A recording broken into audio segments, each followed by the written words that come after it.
Сәлеметсіздер, бүгін біз небәрі 3 сағаттан тұратын пирожки дайындаймыз. Оған бізге 125 грамм жылы су, ложка, пол чайный ложки, жарты қасық, чайный жарты қасық, тұз, 120 грамм сұйық май, 350 грамм ұн қосамыз енді. Міне тестамыз өте жұмсақ. Қазір бір жарты сағат тұрады. Оған дейін біз начинкасын дайындағанша тұрады. Осы тестамыз қазір начинкасын дайындағанша тұрады. Сосын 33 граммнан өлшеп, жұқалап жайып, пирожки жасаймыз.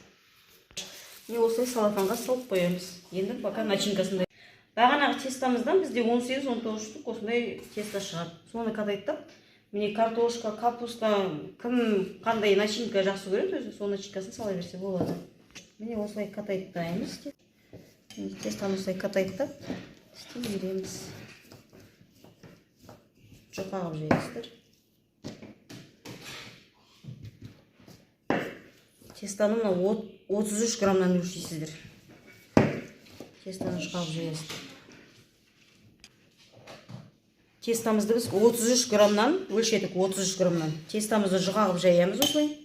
Сосын начинкасын саламыз. Сосын бұлай ораймыз. Бұлай қатылып қоя береміз. Сосын осын енді біз духовкаға 200 градусқа 20 минутқа пісіріп аламыз. Пирожкиміз дайын болды. Міне жұмсақ. Астарыңыз дәмді болсын.